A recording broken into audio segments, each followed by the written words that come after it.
وعلیکم السلام ورحمۃ اللہ۔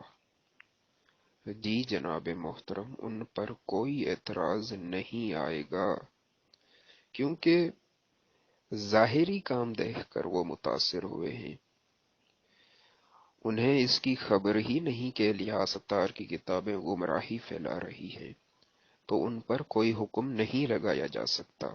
ہاں، اگر کسی عالم کو یہ معلوم ہے کہ بانی دعوت اسلامی الیاس ستار کی کتابوں میں ایسے الفاظ ہیں جو کہ پاک دین پر حملہ کرنے کے لائق کافی ہے، مگر مولوی صاحب امیر دعوت اسلامی کی نادانی سمجھ کر یہ کہہ دے کہ جی انسان ہے، غلطی تو ہو سکتی ہے۔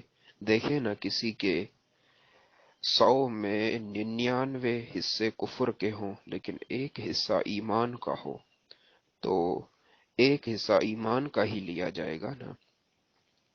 اب یا تو یہ مسئلہ ان کو سمجھ نہیں آیا، یا پھر لوگوں کو اپنی بات پر قائل کرنے کے لیے اس طرح بتاتے ہیں۔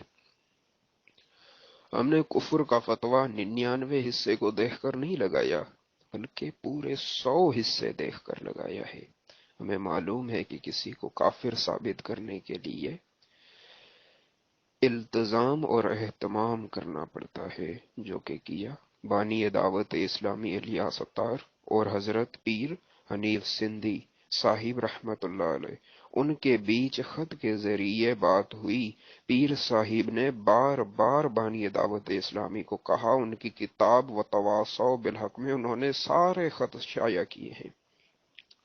بار بار الیاس ستار کو کہا کہ آپ کی خدمت میں عرض ہے کہ چور شیطان کو پہلے ہی دروازے پر روکیں، ورنہ بہت زیادہ نقصان میں پڑ جائیں گے، مگر آپ اب تک اپنی ضد پر قائم ہیں۔ جو کچھ ہو رہا ہے آپ کو معلوم ہے، اب بھی وقت ہے، سوچیں اور بار بار سوچیں، شاید نقصان آخرت سمجھ آ جائے اور ان سے رجوع شائع کر دیں۔ اگر آپ ایسا نہ کریں گے تو میں سب غلطیاں شائع کر دوں گا۔ وتواصوا بالحق، صفحہ 128۔ مگر بانی دعوت اسلامی الیاس ستار نے پھر بھی رجوع نہ کیا۔ جب غلطیوں سے رجوع کیا تو ان کا الزام فلاں کتاب کے مصنف پہ ڈال دیا کہ ہم نے یہ اس کتاب سے الفاظ نکالے۔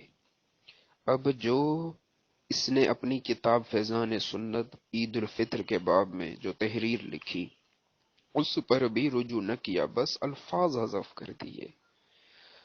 اب ان کے حمایتی مولوی صاحبان کہتے ہیں کہ ان کی نیت نہیں تھی کہ اللہ ظالم ہے یا رمضان ظالم ہے۔ اگر وہ کہتے ہاں اس سے مراد یہی ہے کہ اللہ تعالی ظالم ہے اور رمضان ظالم ہے، پھر تو اعتراض آئے گا، لیکن اگر ان کی نیت یہ نہیں ہے پھر اس میں تاویل ممکن ہے۔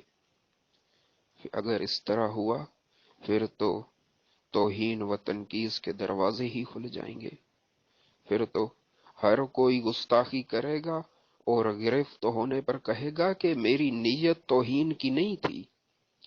پہلی بات تو یہ واضح ہے کہ کفر کے لیے نیت کا عذر قابل قبول نہیں ہوتا۔ حکم کفر کا دار و مدار ظاہر پر ہے، نیت پر نہیں۔